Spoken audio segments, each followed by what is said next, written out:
boa noite a todos, a graça e a paz de Jesus, aos irmãos. Bem-vindos os nossos visitantes, convidados. Nós estamos no terceiro encontro de 8 planejados, tratando deste assunto espiritualidade no mundo do trabalho. É o Fórum Segunda Opinião, o Fórum de Reflexão Bíblica e Teológica da Igreja Batista de Água Branca. Eu queria, ao tempo das boas-vindas, convidar você a um momento de oração. Vamos pedir a Deus que abençoe essa nossa noite. Deus, nosso Pai bendito, te damos graças pela Tua presença, pelo Teu favor, pela Tua graça, pela Tua mão que está sobre nós. E consagramos a Ti mais uma vez as nossas mentes, os nossos corações, para que possamos conhecer, discernir a Tua vontade para as nossas vidas. Pedimos-te que, pelo Teu Espírito Santo, nos dês o entendimento da Tua vontade e a coragem para obedecê-la. Pedimos-te assim em nome de Jesus. Amém. Espiritualidade no mundo do trabalho é o nosso terceiro encontro. O primeiro encontro nós falamos sobre o redescobrimento da espiritualidade no mundo do trabalho. Qual foi o processo dentro do qual, ou a partir do qual, a espiritualidade como valor se perdeu e como foi redescoberta e como está hoje esse tema inserido na realidade do mundo corporativo e do mundo do trabalho. O segundo encontro foi sobre o conceito de espiritualidade. O que se entende quando se fala em espiritualidade no mundo do trabalho, qual é o conteúdo desta expressão espiritualidade. Os 2 primeiros encontros estão disponíveis na íntegra em o nosso site www.ibab.com.br. O redescobrimento da espiritualidade, o conceito de espiritualidade, e hoje o nosso terceiro encontro é o uso da espiritualidade ou do conceito ou do valor espiritualidade no mundo do trabalho. Como as empresas e seus gurus usam o conceito de espiritualidade. 3 usos, pelo menos na minha opinião e na minha pesquisa: proselitismo, performance e praxis. Primeiro, o proselitismo, conceito de espiritualidade usado a serviço da religião. E este uso do conceito de espiritualidade a serviço da religião é que estou chamando de proselitismo. O que é proselitismo e o que é um prosélito? De acordo com Roais, proselitismo é a atividade ou esforço de fazer um prosélito. Prosélito é aquela pessoa que foi atraída e que se converteu a uma religião, uma seita, uma doutrina. Então, o proselitismo no mundo do trabalho é o esforço para atrair pessoas à sua religião.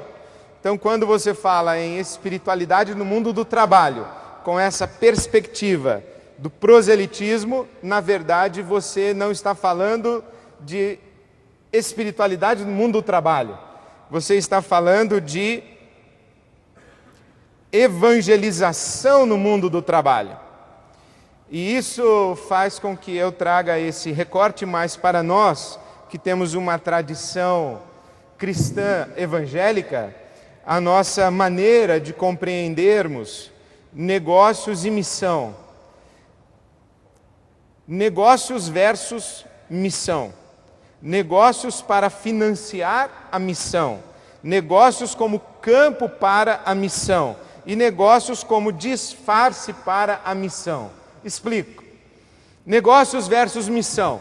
Algumas pessoas pensam: eu gostaria muito de servir a Deus, mas eu não posso porque eu tenho que trabalhar. eu estou tão absorvido no meu trabalho secular que eu não posso servir a Deus. É esta perspectiva de que a atividade profissional compete com a missão, o que seria o servir a Deus. Isso eu estou falando dentro da nossa cultura de recorte religioso evangélico.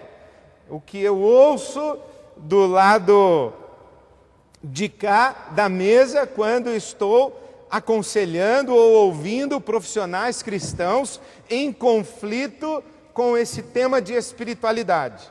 Geralmente o conflito passa por aí. Estou tão absorvido com minha carreira profissional, com a minha atividade de trabalho, que eu não consigo fazer missão, eu não consigo servir a Deus. Então, é negócios versus missão. Segunda possibilidade é negócios para financiar a missão. É mais ou menos o seguinte: eu, como cristão, trabalho, ganho dinheiro no meu trabalho de segunda a sexta e dou dinheiro na igreja para que as pessoas que estão servindo a Deus possam fazer a missão. Então, eu ganho dinheiro para financiar a missão. A terceira possibilidade é negócios como campo para a missão, que é justamente o que nós estávamos falando no começo, que no ambiente do trabalho você quer evangelizar pessoas para que elas se convertam e venham participar da sua comunidade religiosa. Em outras palavras, você não quer espiritualidade no mundo do trabalho, você quer tirar as pessoas do mundo do trabalho para que elas possam viver a espiritualidade dentro da igreja. Então, o mundo do trabalho é apenas o campo missionário, onde você vai evangelizar pessoas na perspectiva de que elas se convertam ou sejam convertidas. E 4, negócios como disfarce para a missão. Esse aqui é interessante, porque houve uma onda missionária em que, por exemplo, uma pessoa ia para a África como engenheiro agrônomo, mas na verdade não exerceria a função da agronomia. Ia para a África para ser missionário, mas para conseguir um visto, para sair do país, então dizia: eu vou para exercer a minha atividade profissional, mas era só de fachada. É um profissional de mentirinha, porque na verdade por trás do profissional de mentirinha está um missionário trabalhando para converter pessoas e trabalhando dentro da perspectiva religiosa. Eu estou a serviço da minha religião em outro lugar, e para chegar nesse outro lugar eu vou disfarçado de profissional. Então são essas as 4 perspectivas, e são 4 perspectivas proselitistas e que não dão conta do que nós estamos falando de espiritualidade no mundo do trabalho. A segunda forma de se usar o conceito de espiritualidade no mundo do trabalho, eu chamei de performance, a espiritualidade a serviço do capital. Porque acredito que é a lógica capitalista e a estrutura de mercado capitalista e a estrutura empresarial debaixo dessa lógica capitalista que vai gerar uma demanda e uma necessidade do resgate da espiritualidade no mundo do trabalho. Selecionei algumas declarações e algumas percepções que julguei interessantes. Respondendo a essa pergunta, a quem pertence a empresa? Jack Welch respondeu o seguinte: a empresa pertence aos acionistas. Eles são os donos dela. Eles a controlam. É assim que é e assim é que deve ser. Porque o capitalismo baseia-se no princípio de que os acionistas desejam o sucesso da empresa.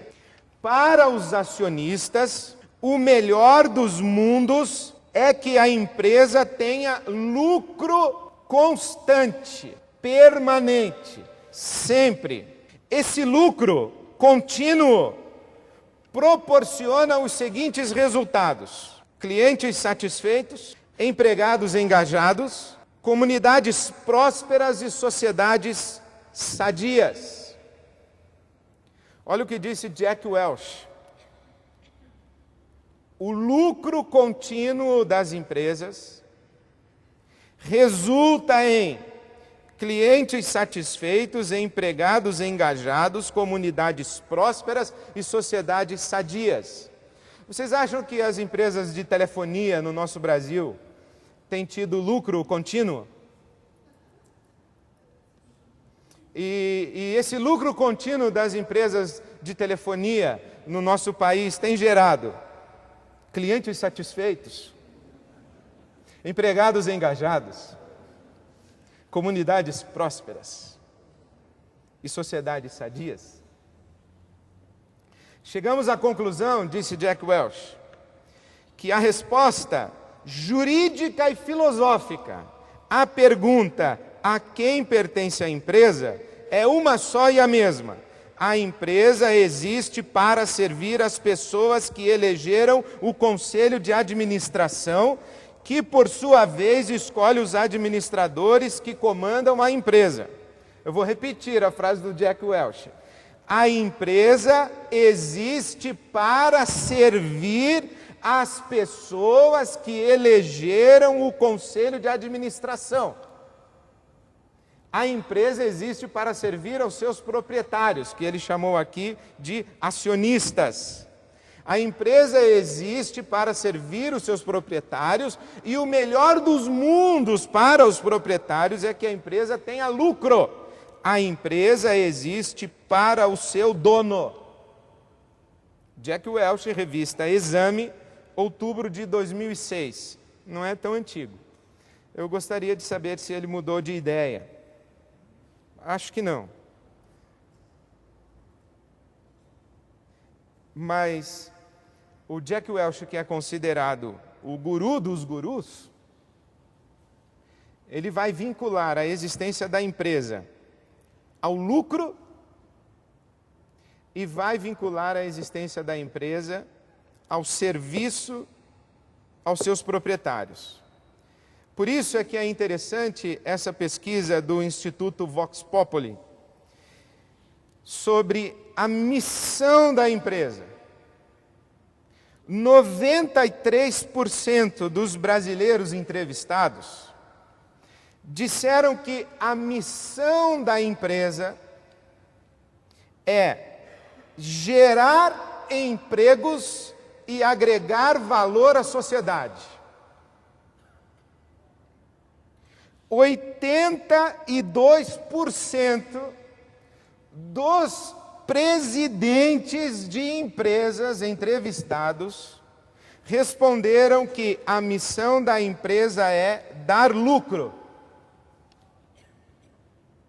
Eu acho interessante.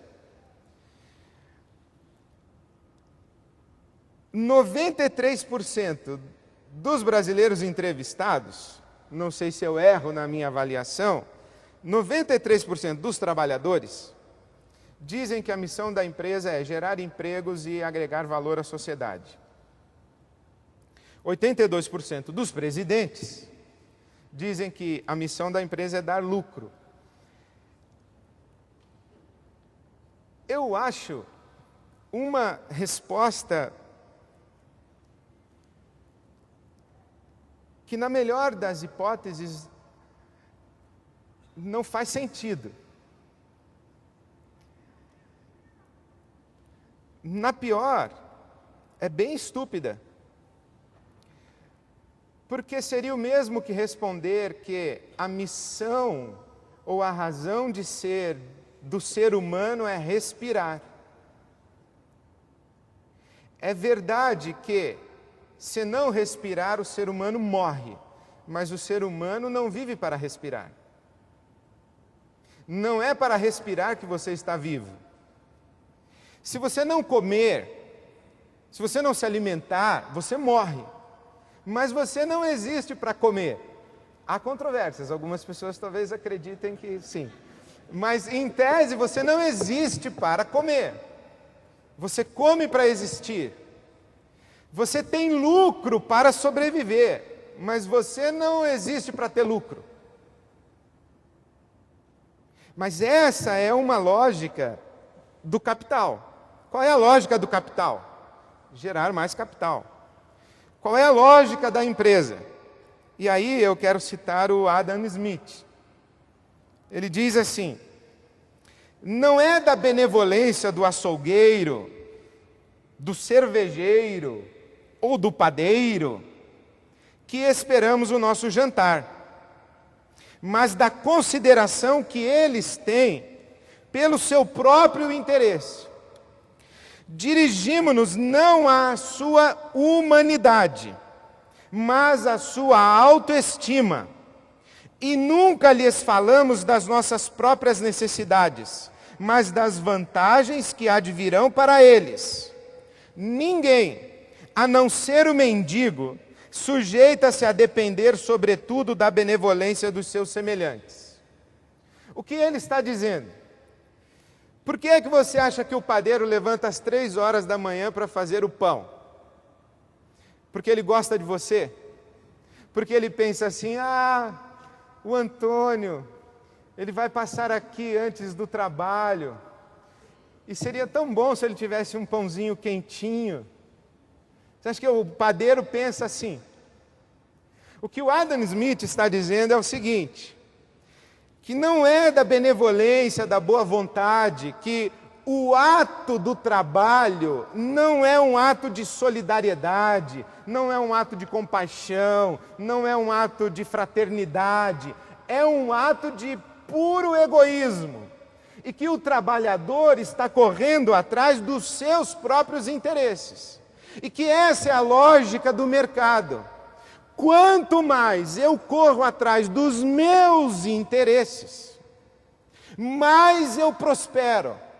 E quanto mais eu prospero, mais eu gero riqueza. E quanto mais eu gero riqueza, mais riqueza existe para ser distribuída.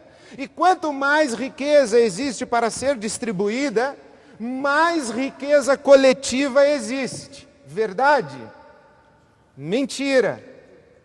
Por quê? Porque há uma contradição nessa compreensão lógica. Se o que motiva o trabalho é o egoísmo,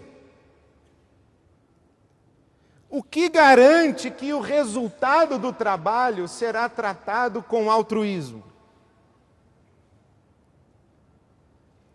Se o que motiva o trabalho é o egoísmo, é a busca do próprio interesse, por que, tendo conquistado o objeto do meu interesse, eu vou administrá-lo à luz do nosso interesse? Porque eu corro atrás do meu interesse, e quando o resultado do meu interesse aparece, eu começo a pensar no nosso interesse. Pode ser bonito na teoria, mas não se mostrou verdadeiro. Por um ingrediente simples: a natureza humana naturalmente, ou perdão da redundância, a natureza humana naturalmente egoísta. Nós somos egoístas. E isso não é um problema apenas do capitalismo. É um problema também do socialismo. Porque o socialismo ele é bonito na sua teoria. Ele só esbarra no ser humano que vai implementá-lo na sociedade. Mas esta lógica do capital, porque nós estamos numa sociedade hegemonicamente capitalista, esta lógica do capital vai dizer o seguinte: que a melhor maneira de você sobreviver no mercado é sendo competitivo. Na verdade, não existe outra maneira de você sobreviver no mercado senão sendo competitivo. A empresa existe para dar lucro. E quem força esse senso de propósito sobre a empresa é o seu conjunto de acionistas, são seus proprietários. E a nossa realidade é, de cima para baixo, forçar cada vez mais a competitividade. Forçar cada vez mais a competitividade é exigir cada vez mais do trabalhador. Exigir cada vez mais do trabalhador é levá-lo constantemente ao máximo de sua doação. Levar o trabalhador constantemente ao máximo de sua doação é: um grupo de 17 trabalhadores agora é reduzido a 12 trabalhadores, mas com a mesma carga de trabalho.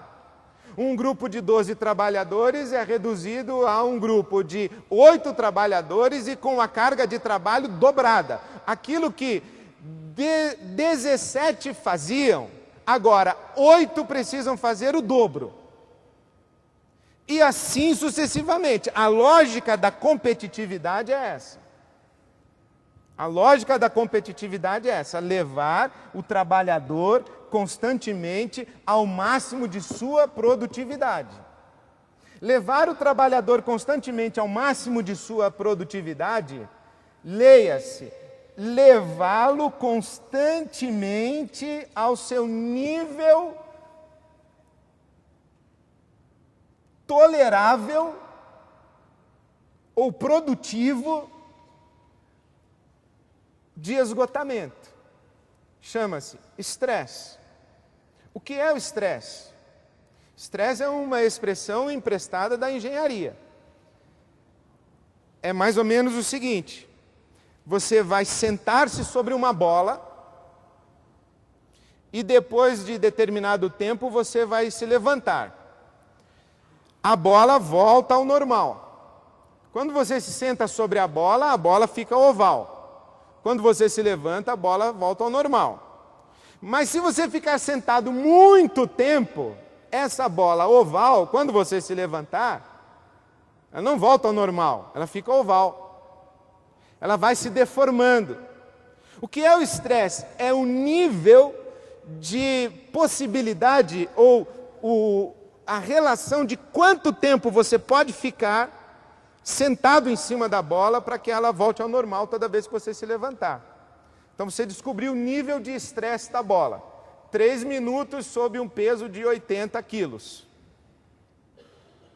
Estresse é isso. O quanto eu posso exigir de você que trabalha para mim, levar você ao máximo do seu limite, para que, saindo para descansar e voltando, você volte normal.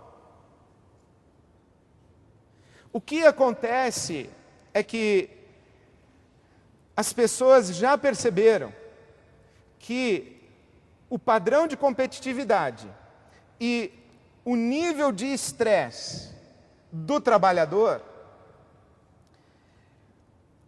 tem gerado deformação do trabalhador e, portanto, queda na produtividade. Então a gente precisa fazer alguma coisa. O que significa? Nós vamos fazer o quê?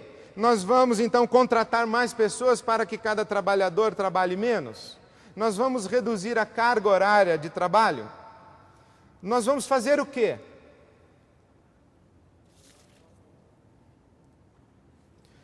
Nós vamos dar um jeito dele trabalhar feliz. Porque funcionário feliz dá lucro.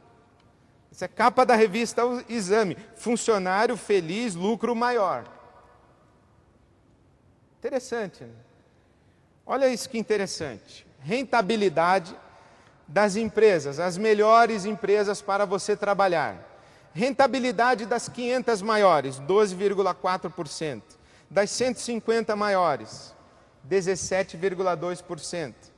Das 10 maiores, 20,7%. Está hoje sendo tratado de maneira científica quociente de felicidade do trabalhador. Por quê? Porque o acionista gosta de você, porque ele respeita a sua família. Não, porque você feliz dá mais lucro. Essa é a lógica da espiritualidade a serviço do capital. Eu estou dizendo que toda empresa que busca a melhor qualidade do seu ambiente de trabalho, que busca a melhor qualidade de vida de seu trabalhador, está agindo com a lógica capitalista e raciocinando simplesmente que funcionário feliz dá lucro ou dá mais lucro? Não, não estou dizendo isso. Mas ainda estou procurando as empresas que não seguem essa lógica. Terceiro, a espiritualidade a serviço do humano, que vou chamar de praxis. Quem vai para o céu? Essa senhora à minha direita é quem é? A Madre Teresa. No caso, ela já está no céu. Ela não vai. E o senhor à minha esquerda? Ted Turner, o fundador e dono da CNN. Coloquei isso aí porque ouvi um fato muito interessante sobre o Ted Turner. Num programa de entrevistas, num talk show, ele anunciou que sua empresa, ou seu conglomerado de empresas, faria uma doação de $1 bilhão às Nações Unidas. E o entrevistador disse assim: por que é que o senhor vai doar $1 bilhão a alguém que talvez nem faça o uso adequado do seu $1 bilhão? Por que é que o senhor não investe o seu $1 bilhão nas suas empresas e gera mais emprego, e gera mais riqueza, e promove maior agregação de valor à sociedade? O senhor Ted Turner levantou-se e saiu do estúdio, interrompendo a entrevista, e foi embora enfurecido. Por quê? Não sei, eu não conheço o senhor Turner. Não vou julgá-lo. Mas achei interessante a lógica do entrevistador. Ele partiu do princípio que, de fato, pode ser, sim, verdadeiro que a atividade empresarial gere maior benefício social do que a filantropia.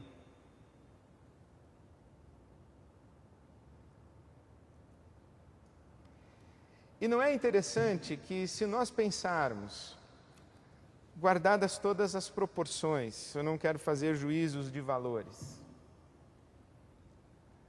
olhe como raciocina a nossa sociedade. Madre Teresa de Calcutá é um exemplo de piedade, é Nobel da Paz. Mas o Bill Gates é recebido em público com torta na cara. Mas se nós pensarmos em termos de contribuição para desenvolvimento social, quem fez mais, Bill Gates ou a Madre Teresa? É claro que, com o discurso que eu acabei de fazer anteriormente, que as empresas funcionam com a lógica do capital, É difícil a gente acreditar que um empresário e que uma empresa podem estar a serviço do humano. Mas me parece que esse é o nosso sonho e é o que justifica um fórum de debate como esse aqui. Conhecem essa senhora? Foi presa em dezembro de 1955. Além de ser presa, pagou uma multa de $10. E além de ser presa e pagar uma multa de $10, pagou os custos do processo, os custos jurídicos. Esta senhora chama-se Rosa Parks. Seu crime foi recusar-se a dar o seu assento a um homem branco num ônibus no Alabama em 1955. Porque naquela época os negros não poderiam sentar-se se houvesse um branco em pé. Rosa Parks estava sentada e aquele homem branco exigiu que ela se levantasse. Ela disse: não, eu vou sentada, o senhor vai em pé. Se a senhora continuar sentada, a senhora vai presa. Ela falou: pois eu vou presa. E digo mais, a partir do momento em que eu for presa, nenhum negro mais vai trabalhar de ônibus. E de fato, Rosa Parks foi presa e durante 385 dias, mais de um ano, os negros foram trabalhar a pé ou arrumaram outro transporte. As empresas de ônibus foram obrigadas a rever a sua prática e isso deflagrou um movimento nos Estados Unidos de boicote dos negros, não apenas às empresas de transporte, mas aos restaurantes, aos cinemas, aos bares, às casas de show. Em todo lugar em que um negro não fosse tratado com a dignidade de um branco,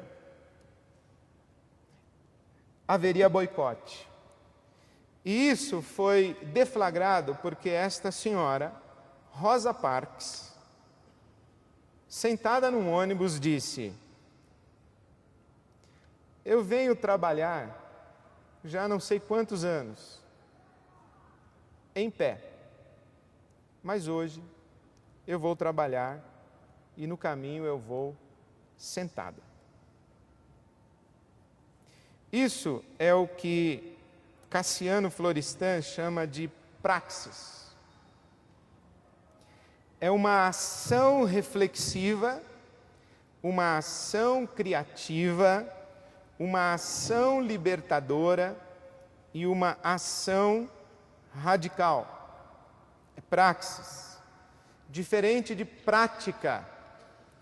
Prática é aquilo que você faz sem pensar, do jeito que lhe ensinaram e sempre igual, e que mantém a situação do jeito em que a situação está. Isso é prática. Fazer a mesma coisa do mesmo jeito e sem saber direito por quê. Isso é prática. Eu vou trabalhar todo dia no mesmo ônibus e quando um branco chega eu me levanto. É prática. Um belo dia essa mulher disse: por que é que eu preciso me levantar? Eu não vou me levantar. Não, mas todos os negros se levantam, mas eu não sou igual a todos os negros. Ou até hoje eu fui igual a todos os negros, mas a partir de hoje eu não serei mais igual a todos os outros negros. Eu não vou levantar. E isso deflagra um movimento de libertação e radical, que faz com que a realidade comece a funcionar de um outro jeito. O que Hannah Arendt vai dizer que faz surgir o novo. Hannah Arendt pega o conceito de praxis e ela traduz nestas 3 palavras: labor, trabalho e ação. Labor é aquilo que a gente faz para a nossa sobrevivência. Trabalho é aquilo que a gente faz usando a nossa criatividade. E ação é aquilo que a gente faz e que faz surgir o novo. Praxis. Exemplo. Eu fui chamado por um grupo de pessoas para um projeto de espiritualidade numa empresa. E perguntei aos acionistas: o que é que vocês estão pensando quando falam sobre um projeto de espiritualidade dentro da empresa? Eles disseram: nós gostaríamos de evangelizar os nossos colaboradores, gostaríamos de organizar grupos de estudo bíblico e de oração e dar uma atenção aos nossos colaboradores que são cristãos. O que é essa resposta? A espiritualidade a serviço da religião. Falei, bom, mas não é isso que entendo ser espiritualidade do mundo do trabalho. Por exemplo, uma usina de cana-de-açúcar no interior do estado de São Paulo, que quer um projeto de espiritualidade. Não basta organizar os seus colaboradores para grupos de oração e de estudo bíblico. É preciso pensar no boia fria. É preciso pensar se o filho do boia fria está condenado a ser boia fria. É preciso pensar no IDH da região, no Índice de Desenvolvimento Humano da região. Aquela cidade, qual é a estrutura daquela cidade? Como se faz educação, como se faz o cuidado da saúde, como se faz habitação naquela cidade que praticamente gira ao redor de uma usina de cana-de-açúcar. Nós estamos falando de praxis. Estamos falando de não apenas o labor para a sobrevivência, o trabalho criativo, mas a ação em que colocamos aquilo que de mais sublime existe na nossa dimensão humana, que são os nossos valores e conteúdos da espiritualidade, a serviço da vida e da dignidade humana. Aí nós estamos falando de espiritualidade no mundo do trabalho. Exemplos. Business as Mission. Lembra aquele primeiro quadro? Negócios versus missão. Negócios para financiar a missão. Negócios como campo para a missão. Negócios como disfarce para a missão. E que tal negócios como missão? Que tal o negócio é a missão? Exemplo. Uma usina de cana-de-açúcar no interior do estado de São Paulo. Queremos um projeto de espiritualidade. E quando conversamos sobre um projeto de espiritualidade, um dos acionistas disse: eu acho que eu vou montar uma usina de cana-de-açúcar em Angola. Porque na época, eu contei para ele quando fui a Angola. E disse que o melhor que podemos fazer por Angola não é mandar um missionário. É mandar um professor, um engenheiro, um empreendedor, um homem de negócios. Outro dia eu conversava com um jovem que dizia assim: eu quero ser missionário. Aonde? Na África. E o que você tem a dar para a África? O Evangelho. Como? Você tem o quê? Uma Bíblia e um violão? Isso não é o Evangelho. Isso é a mensagem do Evangelho. O que é que você vai levar para a África? O que é que você vai levar para o africano? Dar um folheto para o funcionário não é levar espiritualidade para o mundo do trabalho, é levar religião para o mundo do trabalho. Fazer uma palestra sobre qualidade de vida para o funcionário é levar religião para o mundo do trabalho ou um paliativo psicoemocional qualquer para o mundo do trabalho. Agora, organizar o trabalho de maneira a promover a dignidade e a vida humana, aí sim é levar espiritualidade para o mundo do trabalho. A teologia da missão integral, esse movimento chamado Business as Mission, ou o negócio como missão, ele cresce e nasce dentro de Lausanne, Congresso Mundial de Evangelização realizado na Suíça em 1974, que dá origem à teologia da missão integral e ao movimento da missão integral. Diz assim o texto do documento de Business as Mission: a teologia da missão integral implica a promoção dos valores do reino de Deus e da relação entre os poderes deste mundo e os poderes espirituais, numa batalha espiritual que é concreta neste mundo. Então imagine o seguinte, o que esse parágrafo está dizendo? Que há uma luta entre o mal e o bem. Essa luta entre o mal e o bem acontece aonde?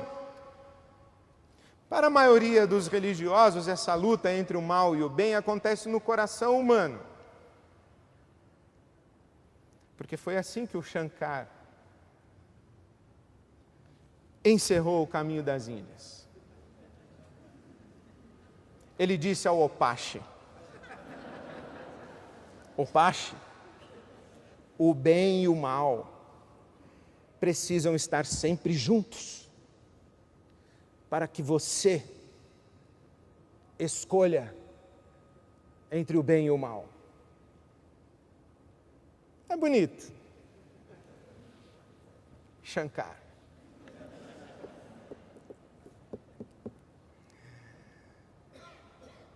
O que Lausanne está dizendo para nós, e essa teologia da missão integral e esse movimento da missão integral estão dizendo para nós, é que essa luta entre o bem e o mal tem concreção histórica.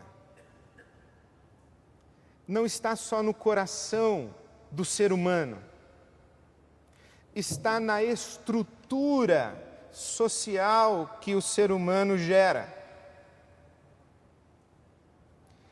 O mal está presente numa família onde existe a violência e o abuso contra a criança. O mal não está só no coração do abusador, está no ato de abuso de uma criança. Está na estrutura familiar que convive com o abuso, com o abusador. Está na omissão daquele que sabe do abuso e se cala. Aí está o mal. Não é só no coração. O mal está numa estrutura econômica que promove abismos sociais. O mal está numa estrutura empresarial que suga o máximo que pode de seus colaboradores, em nome de sei lá o quê, do lucro. Aí está o mal. O mal está num sistema de governo corrupto, que conspira contra o empreendedorismo. Aí está o mal. Então, aonde é que o mal deve ser combatido? Não apenas no coração, mas na estrutura da sociedade. Segundo exemplo, a economia de comunhão desta senhora, ou que nasceu no coração desta senhora chamada Chiara Lubick. Se o Business as Mission nasceu dentro do recorte protestante, a economia de comunhão nasceu dentro do recorte católico romano, o movimento dos focolares. A economia de comunhão é gerar empresas para que o lucro seja posto em comum. E o que é que se pretende? Ajudar os necessitados, desenvolver as empresas, desenvolver as estruturas da cidade, formar homens novos e uma nova sociedade, porque somente homens novos gerarão uma nova sociedade. Essas estruturas da cidade, desta fala da senhora Chiara Lubick, por exemplo, aqui no Brasil, encontra expressão em Mariápolis. Já ouviram falar de Mariápolis? Mariápolis é uma pequena cidade organizada a partir dessa visão da estrutura da economia de comunhão.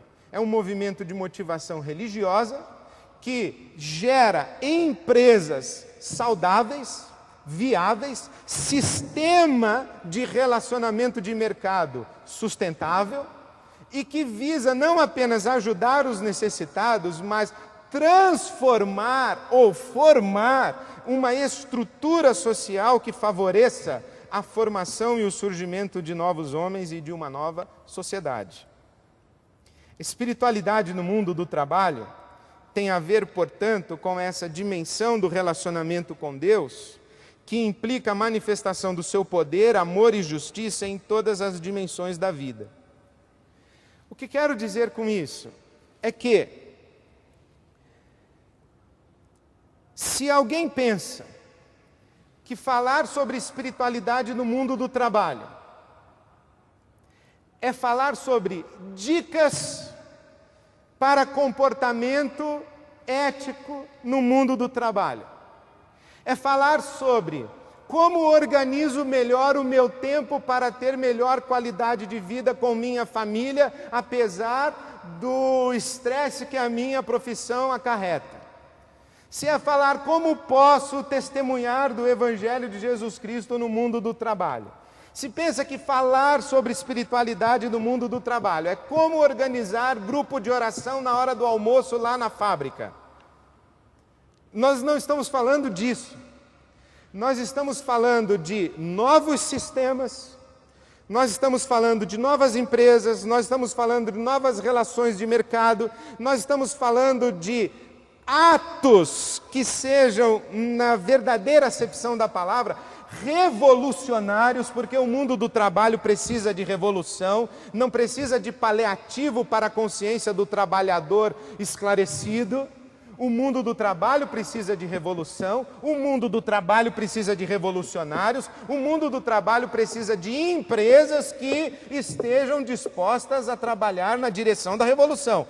Exemplo, uma empresa que é uma usina de cana-de-açúcar no interior do estado de São Paulo. Porque no dia que eu estava reunido com aqueles acionistas daquela empresa, eu tinha a Folha de São Paulo nas mãos, que trazia as reivindicações dos boias frias que estavam em greve. E nós lemos juntos, eu e os acionistas. E perguntei, e as reivindicações deles? São justas. E como que uma usina trata essas reivindicações? Depende. Depende do acordo entre as usinas. É disso que nós estamos falando. Nós não estamos falando de um comportamento ético individual no mundo do trabalho. Não estamos falando de evangelizar pessoas no mundo do trabalho. Não estamos falando de uma melhor e mais adequada gestão do tempo no mundo do trabalho. Nós estamos falando de espiritualidade. E espiritualidade no mundo do trabalho implica praxis. Por que eu faço isso? Por que eu estou condenado a continuar fazendo isso o resto da minha vida? Isso é justo?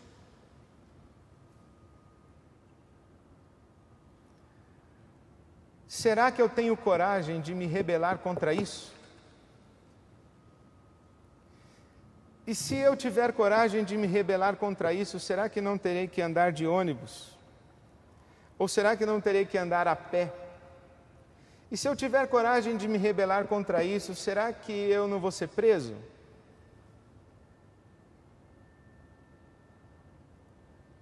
Aí eu acho que nós estaremos falando sobre espiritualidade no mundo do trabalho.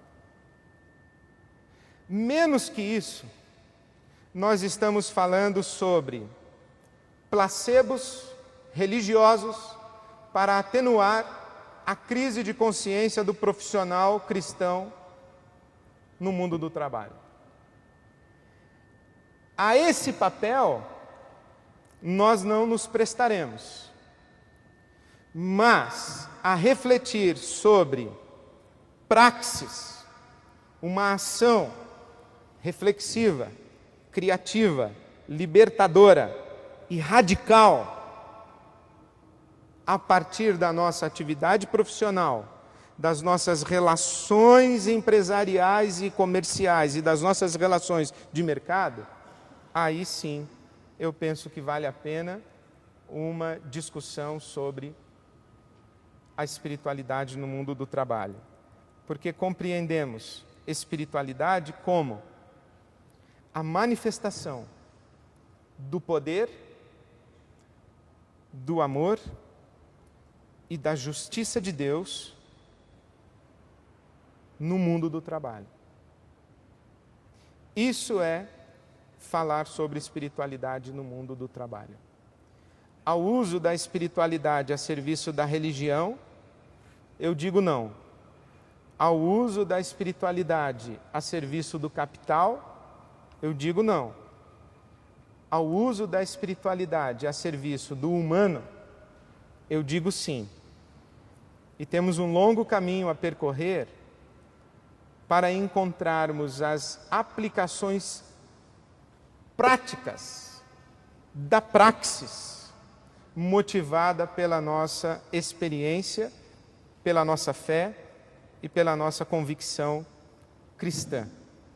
Que Deus nos ajude, nos dê sabedoria e, honestamente falando, nos dê coragem, que é o de que vamos precisar. Amém.